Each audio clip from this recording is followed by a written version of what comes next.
the Roots of the Science podcast with your girl, Anne with an E.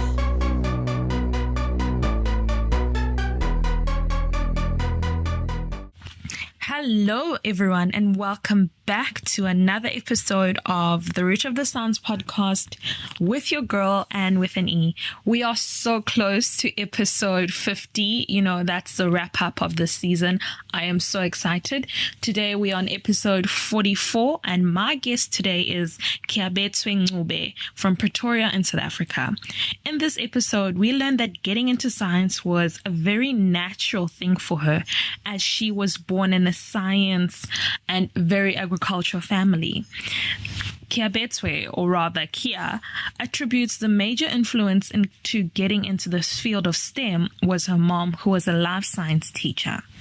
Currently, Kea is a PhD candidate in genetics. Her research focus is in gene expression, profiling for growth, and carcass genetics of goats. Yes, you heard right, goats. She tells us more about this work, especially how she ended up working on goats, which is her unique selling point. Further, we discuss her journey into opening her own company called Kea Ncube Agri Services, where this is a business that offers scientific solutions to agricultural problems. Lastly, we discuss with Kea how she balances all of her projects and how she has reached all of these pinnacles of success in her life. Tune in to hear all about this and so much more. Let's go. Hi, Kea. Welcome to the show. Hi, Anne. Thank you for having me with you on this show. It is an absolute pleasure. I'm so excited to get to know more about you and everything that you do. So we're just going to dive right in. Can you give us a brief introduction about who Kea is so that everybody can get to know you a little bit better? Kea, in full, it's Keabetswe, and I'm 32 years old, South African origin, and I'm pursuing a doctoral degree, or as we call it, PhD in genetics. Oh, fantastic. That's really lovely. So before we get into everything that you do, Kea, I always just like to get to know my guests away from the science. So I just wanted to find out, the age-old question, are you a dog or cat person and why? I'm definitely a dog person. Cats, I have childhood trauma from cats. They are there's this funny thing with cats.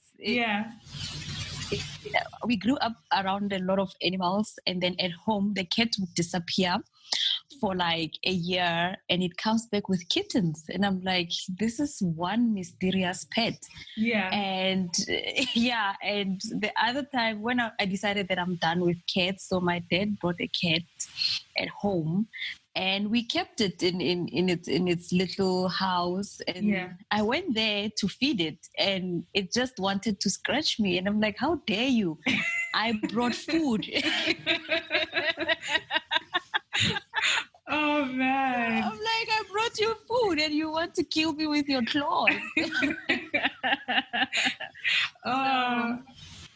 Yeah, that's why I don't like cats. I won't have cats. My kids won't have cats. My husband won't have a cat. So no cats at all. No cats at all. But dogs are perfect. Yeah. They are affectionate and friendly, and so I love them, and I've always had the best dogs at home. So so Kea, as we're reflecting on your childhood, I just want to find out then, how did you actually get into this field of science? Was it always something that you wanted to do, or was it one of those things that kind of just happened? I'll say it happened. I was born into a scientific family, if I'd put it that way. So doing something different felt unnatural. And my dad was into linguistics, and then my mother was the one in the science field, but everybody else was doing science. My sisters were doing science. So I grew up in that environment, and also being raised by a very agricultural family, So yeah, I was more drawn. I would say my first influence or my first contact with science was my mom, because she was a biology teacher and she also did agriculture. And as the years went by, she taught life sciences. So I was born into science, and that's what I knew, and that's what felt natural. I don't know how to explain. It's like my eyes opened and I was like, yeah, science is cool. Well, this is how we go. But my biggest influence was my mother, because I spent too much time with her. When she was preparing her lessons, I used to read her biology books. By the time I was in primary school, I knew high school biology. So wow, yeah. wow. And yeah. That's fantastic, that your mom played such a significant role. It's quite interesting, sometimes when your parents are one thing, you tend to run away from that field. So I know with me, like my parents, like most of my moms and my aunts, they're in the medical field. And I was like, nope. I'm not going in there. Yeah. So it's quite great that you continue to carry on that torch. So how then, you mentioned that you had that a little bit of the agricultural background at home. So take us through how you journeyed from, for example, undergrad up until your PhD, which we'll get into a little bit later. Okay, so from high school, I did my undergraduate with Tshwane University of Technology, where I did my diploma and bachelor's, and Bachelor of Technology in Biotechnology. Yes, and for the reason why I chose that, okay, to be honest, when I was coming from high school, we didn't get, growing up from a rural area, you don't get a lot of mentorship. You're not exposed to a whole lot of things. Yeah. So I looking at how the farm went at home, I knew that they definitely need a solution. So one thing that drove me to science is problem solving. And when I went to tertiary, I came across biotechnology. And when I was learning about biotechnology and its application in agriculture, it made more sense to me. So then I did my diploma in biotechnology at TUT. And then I went further to do my bachelor's with TUT still, where I majored with recombinant DNA technology. From there, then, so I came in contact with the Agricultural Research Council during my undergrad. So that's where I did all my undergrad and my postgraduate projects. So from my bachelor's, then I did my Master of Science in Life Sciences, majoring with statistical genomics. And I was doing a project with the ARC that was focusing on goat growth and maternal lineages. So that's how my undergrad went. So my master's was paving the way for my PhD because I wanted to study the growth. And when I wrote my proposal, I remember after my first proposal meeting, they were like, nah, this is too big for a master's. The work is a lot. So we had to sit with my supervisor, and then we re-strategized and thought, okay, what can we do? Because I'm never going to give away my project, my project idea. Yeah. No, it took a lot of thought. Yeah. I'm not donating this one. So we had to go back to the drawing board. And then we thought, since the bigger picture is studying growth anyway, so why don't we do something that's fitting for a master's, but it will pave a way for the PhD, and the master's would help me to understand more what I want to do. So my vision became clearer during the master's. So I studied one loci of the growth hormone gene, and then I studied maternal lineages. So that gave me the history of South African goats, and then it also gave me the polymorphisms in the growth hormone loci, and to study the populations that are in the villages as well as the commercial industry. Yeah, speaking of that topic, I just want you to please explain it to us, exactly what you're doing, for the people who are unsure. And also, just before you get into it, how did you even decide on working on goats as your for your study? Okay, so my first project was on chickens with the ARC, and I wanted to continue with chickens. And so when I finished my bachelor's project, then I went to my supervisor and we sat down to say, okay, what's going to be your master's project? And I asked her, I had an idea then of what to do with chickens. So I was like, Dr. Muchade, I have this idea that I can do with chickens and.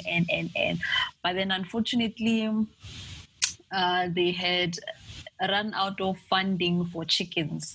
So they could only fund one big project on chickens that was somebody else's PhD. So I had to drop chickens. And she said, yeah. And she said, you know what? There's a new project funding for goats. And I was like, I don't know. And then she's like, no, go think of something. There's a new, and that's what I like about ARC. They like to, challenge your thinking. It's like, we have money for goats. Go figure out what you want to do. So, and that pushed me to think. And then I said, okay, my idea that was on chickens, maybe we can do it on goats. And my supervisor was like, no, go think deeper. So that's how I You try to take the easy way out, hey? Yeah, it was like, nah, you can do better than that. So that's how I went into goats, and I'm very glad that I took that path, because I fell in love with goats, and yeah, they are my unique selling point. Definitely very unique. It's something I haven't really heard of in agricultural, especially the animal science aspect of it. Nope, they are seen as an inferior livestock. Some people call it the poor man's cow. Some people say they are not important. And I was like, yeah, I'm going to do a PhD and show you that goats are very, very, very important. Yes. Yeah. Okay, so let us know about this PhD. What are you doing? How are you doing it, and why is it so important? Okay, so I'll try my best to not be so technical. So my PhD is mainly on gene expression profiling of South African goats, and then I'm focusing on growth and carcass genomics.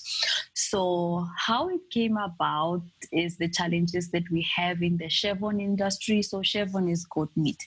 So the challenges that we have in the chevron industry, whereby we have, the supply versus demand. So there's very little supply, goats are scarce, and then we try to look at the problem. Why is it that, and statistically South Africa has about 7.8 million goats, and we're like, no, it's not possible that so many goats cannot feed people who want to eat goats. But then so this will take me to the importance of this gene profiling, because then we thought we saw that over 63% of these goats are raised in villages, in communal farms, extensive farming. And this is where they are raised extensively. They fend for their own food. They are grown under very harsh conditions. So they have good genetics, adaptability genetics, but they are very tolerant to diseases. But the only thing is that they don't grow. They don't reach market weight. So even the communal farmers do not profit much from goats. Then that's where we saw the gap, that, it's not that there are no goats, but we have goats that are there. It's just that because of poor growth performance, poor carcass yields, then these goats cannot go into the market. as in the formal market, because in the background people eat goats, and some people look at it as ceremonial animals. So it's like, we can't eat this animal that was used for a ceremony. And so then we thought, okay, how do we solve this problem of meeting the supply versus demand? And then we identified, even from my master's study, that the problem is growth. They have good genetics, but they don't grow. And we looked at the management in villages. It's kind of like survival of the fittest. They go out there and they figure out what to eat. Then we're like, okay, problem number one is management. So I went on to say, okay, how about we look at management? And when you look at genetics, when you look at growth on its own, it's affected by so many things. You have genetics, you have the environment, you have nutrition. And when looking at gene expression, so gene expression is more about, as specific genes are expressed based on specific conditions. And so we looked at, okay, breed affects growth, and also the environment affects growth. So if we have animals of a certain breed that are growing very fast, you look at your Boer, your Kalaharis, they are very fast growing, and then they are raised in a particular setting. And then we look at the village goats, they are not growing and they are raised in a particular setting. So for gene expression profiling, I thought, okay, let me test both production systems, and then I'm also going to test the effect of breed. So the importance of the study is that it helps to identify candidate genes. Like, for instance, one of my chapters focused on meat.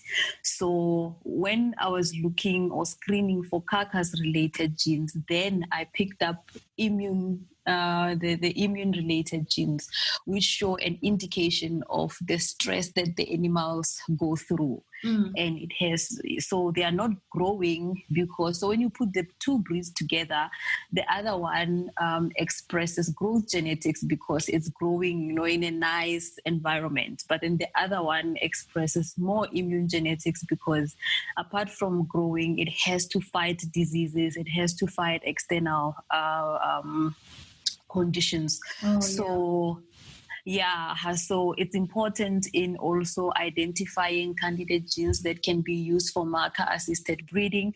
So we had one publication that spoke about how improved management improves genetic potential, because the animals that we managed better, they grew fatter than the ones that were raised extensively. Yes. And we also looked at management practices that the people in the village can afford, because we also have to look at the poverty that goes in rural communities. So if somebody cannot buy themselves food, definitely they cannot buy food for an animal. Definitely. So we improved management so that the farmer will be able to manage their livestock better with low financial input. And so that study did prove that improved management conditions improve genetic potential. So when you have genes that are expressed, then you use them as candidate genes for marker-assisted breeding. And I'm going to be honest that it's very impossible to do marker-assisted breeding in the village. Yeah. Except when you set up certain programs, which the ARC has the community-based breeding program, where they can later on try to do marker-assisted breeding. But it can really work in the commercial industry. And these genes, when we pick them up, we also have genes for a higher carcass yield that can be used by producers to see that these animals, when they are raised this way, we get more carcass. So the farmers can also learn to improve their management so that they know that at a younger age, because we euthanize the animals at 9 months, and majority of them were very fat because we improved management and we didn't do any manipulations. We just improved how the animals are managed, and then they are fed. So yeah, that's the importance of the study. I hope I answered the question. Yeah, you did, and that's very interesting. I know you mentioned that most people see goats as a ceremonial animal. I remember when I came to South Africa, because I'm from Malawi, we used to eat goat meat. It was normal. And then here in South Africa, it's a very sacred animal. It's not really seen as, as meat that's eaten. Like you can go to Spar or any shop and find goat meat. It's very difficult. It's so I think for the ancestors. Yeah. So I think it's quite interesting that you are doing this research, and then maybe potentially let me ask you. Because you're working with them, and also I suppose in your own culture affiliations, do you think that it would reach that point where people would eat goat meat more, I don't know what's the word, commercially, to be socially acceptable, especially in the cultural villages, and especially with the connotation that it has? I do believe that it's a long way to go, very long way to go, I would be honest. But I do believe that as time goes on, it will be commercialized. And you get it just anyway, because I have, I do sell goat meat, and I have some people who would be like, no, but how do you know it's fine? Is it tender? Yeah. Does it smell good? So you just slaughter it and then you're selling it. So, like you didn't do the ceremonial thing to it. Yeah, and I was like, no, there was no ceremony. I just sell it. Like today, I met someone and he was like, yeah, I saw your profile, so you sell goat meat. I said, yeah, I'll contact you when I want to do a ceremony. I was like, no, man, you can just buy meat. So I had to sit him down and talk to him about how you can just eat goat meat, and the health benefits. And I think if we go into one thing that will make it very, very attractive is if we focus more on the health benefits, because now we have a very healthy, woke generation. People are more finicky about what goes into their meals, and goat is very healthy because it's lean meat, doesn't have intramuscular fat, it's high in omegas. And so if we go into that route, then I believe that it's more easier, to get people to purchase it. Because I was saying to someone, you need high protein. Goat is very high in protein. So if you focus on the nutritional content of goat meat, then we can, in many years to come, while not diluting people's culture, so we can still retain the culture of a goat being a ceremonial animal, but we can also penetrate the market in the healthy angle to commercialize it so that we can find it in Spar and all the other places. So it needs some rebranding of sorts. It needs rebranding, and it needs very passionate ambassadors. Yeah, like yourself. Like yourself. And speaking about very passionate ambassadors, earlier on you mentioned that you got into science because you wanted to be a problem solver. And you also just touched on that you sell your own goat meat. So I'm sure people are like, how does she do that? Well, that is because you are the founder and the CEO of your own agriculture service company called Kea Ncube Agri Services company. So please tell us about this and how you decided to birth this baby of yours and how it's doing so far. Okay, so my baby was birthed this year, but I've been thinking about it for some time. I just been thinking I don't have time to do it because I was in the middle of my studies, and then I wanted to complete my PhD first before I can go into business. But it focuses more on scientific solutions, in particularly for farmers. So like I was saying, that I grew up in a very agricultural family. I saw then that, traditional farming doesn't work. Like, you just put an animal there and it's supposed to reproduce, and then it's supposed to grow fat all on its own. And also looking at how some people are so against GMOs and gene editing. So and also from my study, I looked at how can I apply science in farms in a way that it helps people to get maximum yield. So that's how the company came into being. So I focus more on training. So I conduct online workshops and consultations. Yes, then I do consultations as well. And during the better part of my PhD was also studying meat science. So through that, I was like, I grew another passion, a sub-passion of meat.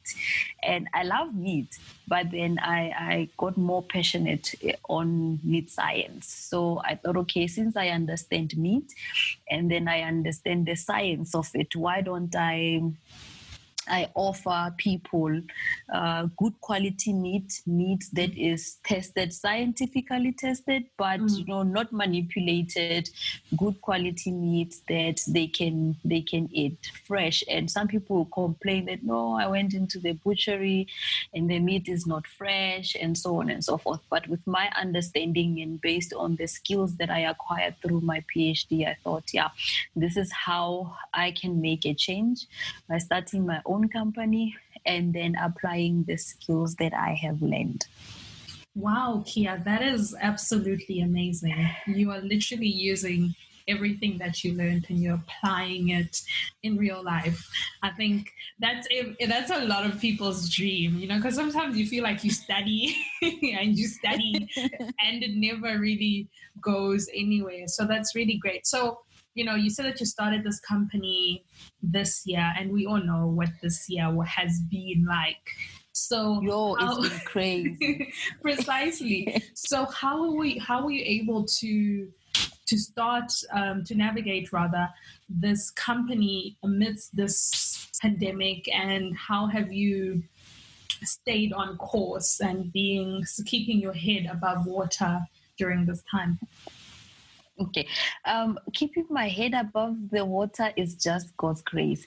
But the other things that I did was when the lockdown started, I was like, what am I gonna do? Because I had to cancel. I had set up appointments for on-farm training. I had to cancel that because it's locked down. I cannot. I had clients that I had to help establish their farms. I had to cancel that.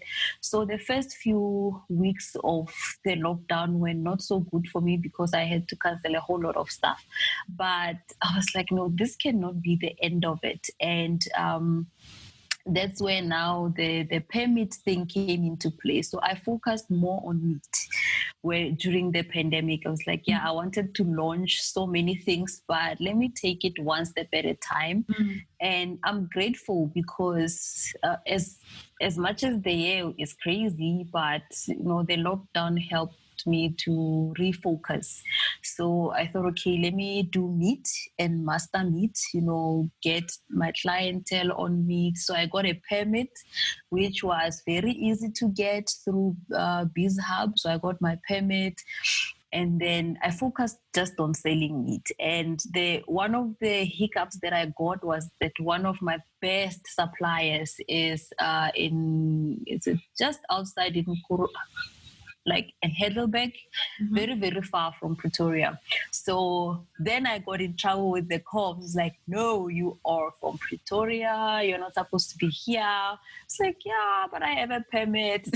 So those were some of my challenges. Sure. But then then I was like, this is the best supplier, the freshest meat, well-studied meat. And how am I going to do it? Other suppliers are super expensive, and it means I have to up my prices. And then, I spoke to SAPS then, and it's like, then I went again. So they had a good look at my permit, and then I managed to always be going to that supplier.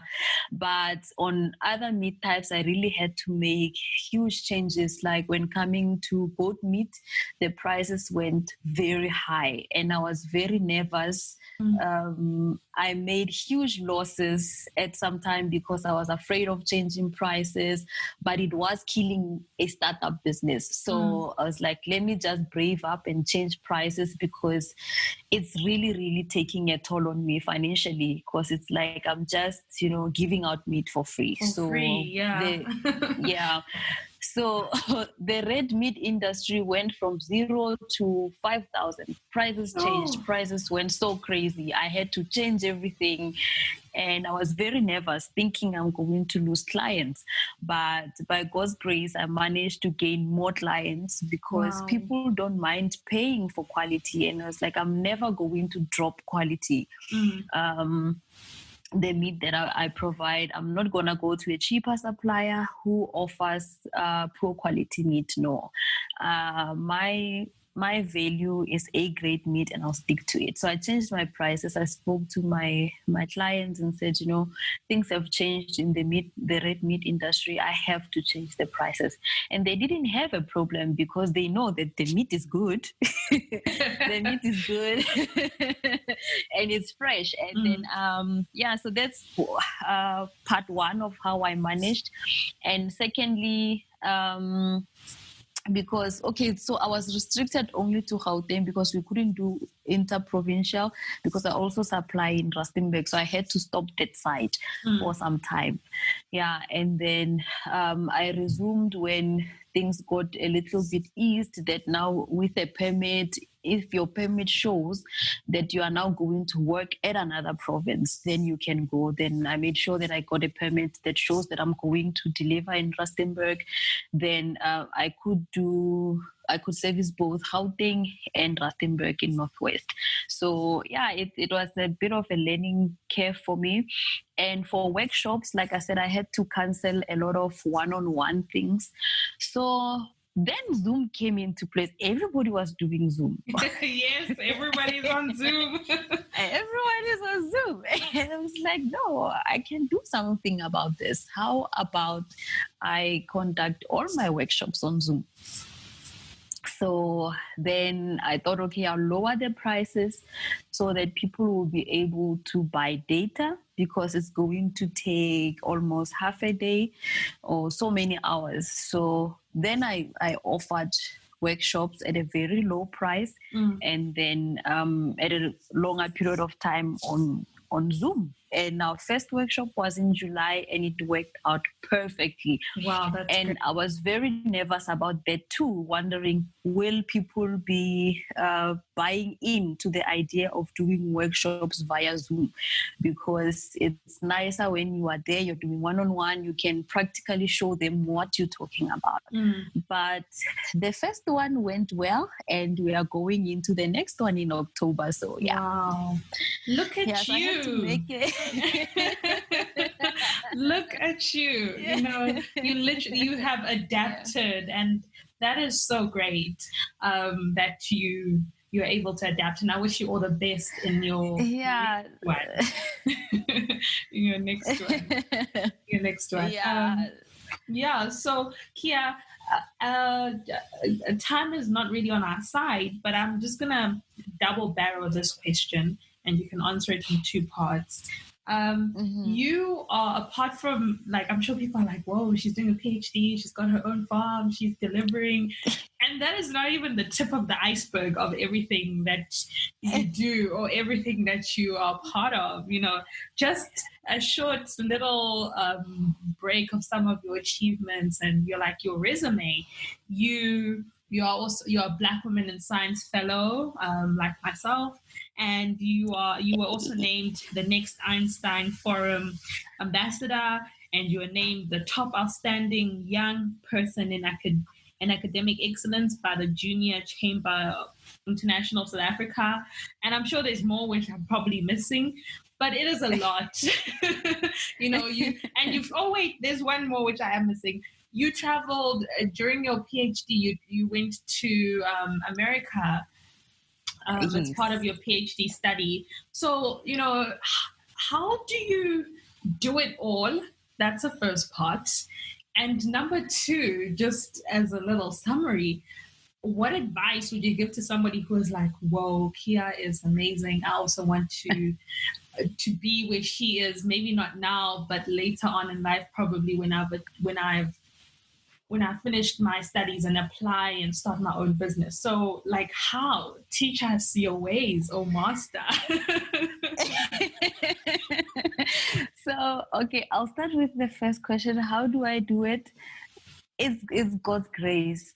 I know this answer sounds very vague and so out there, but looking at everything that I do as an ambassador, Black Women in Science, I went to the United States, balancing my PhD, balancing business. It's only God who takes me through it. And like you said, my number one strategy that I can say, if somebody would say to me, give me your secret, God's grace, and I start my days with God. And, because things get crazy. Yeah. Things get so crazy. Sometimes, during the day, you have to do a business plan for your workshop in Black Women in Science. And then, next Einstein Forum, they want a financial report, and then they want plan for your events, and then this one wants that, and then you have to edit your chapter. All those things can really take a toll on you if you are not well balanced. So, and sometimes you really cannot balance everything. I mean, we're all human. So it's God who carries me through. So I really, really start my day with God. Sometimes I get super anxious, and then, sometimes I feel things are not balancing. I'm lagging behind. So that's how I do it. I have God, I have His grace. And sometimes I'm like, listen, God, you gave me all these opportunities. Yeah. How do I navigate, how do I navigate through my day? How do I, I'm very anxious because I'm falling behind, and anxiety can take a toll on you. It's so real. Freeze. Yeah. I'm like, look, I get it. God, I'm frozen. What should I do? So God is my master secret. There's no other way to explain it, and I'm very happy that my mother taught me the secret from a very early age. She said, you know what, listen, life gets tough, but your only anchor and pillar is God. So there's no two ways about it. Oh, I love that. Yeah. Moms are always right. Yo, they are always right. Moms are always right. For the second part of the question, which advice I would give to a person who wants to be in my field, I'll say go for it. Don't think too deep about what if this doesn't happen, just go for it. Genetics is a very complex field, I'm gonna be honest, but you need to develop resilience. You need to be, one day Bishop Keabetswe Ncube was saying that we need a tenacity of a mountain goat. So if anyone would come to this field, that's what that's what you need, and you shouldn't give up. You need to have that never giving up spirit, and don't be fearless. And I'll go again and refer to what my mother taught me, the principle of a deaf frog, that, there's a lot of negativity. When I wanted to go into genetics, everyone told me that no, because you're black, you're not going to make it. Secondly, it's a very, very complex field. So you're not going to make it because it's very complex. And there are very few people in genetics. And I said, okay, then that's where I want to go. Naturally, I don't like crowded places. So because genetics there's very few people, I said, then that's where I need to go. So I would advise anyone to have the principle of a deaf frog. When my PhD started, I was there and someone told me that, these animals, you're never going to get results. But today I'm finishing off the 7th and last chapter of my PhD of the same thing that I was told I'm never going to get results. So you need to be that, person that I wanted and I'm going to get it. And I would also say that never limit yourself. Someone said the sky is the limit, but it's really not. We have stars and galaxies, so why limit yourself with the sky? You can go higher than that. The sky is not the limit. Definitely. If you're tired, you can be to the sky, but us will go higher. Oh man, Kea, I love that. I love that, and what a note to just seal off this conversation with. I specifically like that whole being the frog analogy. That one is very, very key because as you go up higher and you do all of these amazing things, people keep on trying to limit you to be like, no, you can't do it just because they didn't do it or they know somebody who didn't do it. But we are not the same person. And like you said, you have God on your side. Like, what can stop you? What can stop you? Exactly. If God be for us, then. Yeah, exactly. So I definitely go with that. And with that being said, thank you so much. I enjoyed this conversation so much, and I learned a lot, especially about goats. So thank you for I'm actually really glad that the chicken thing didn't work out because here you are. Yeah, I'm glad too. I eat goat more than chickens now, so yeah. I need to find out this supply of yours, and I'm sure anybody else who's interested, they can contact you for quality meat specifically, or if you more specifically rather goat meat. So they should definitely contact you. Yes. So reachable on my social media pages and then on my business number, which is 060-410-4797. Ah, perfect. And also I'll just add it in the show notes for people if they want to contact you directly. Yes. So we'll definitely do that. Thank you once again. Thank you so much to everybody else who's taking the time to listen to this episode. It's always a pleasure. And thank you for listening to another episode of the Root of the Science podcast with your girl and with an E. Until next time. Goodbye.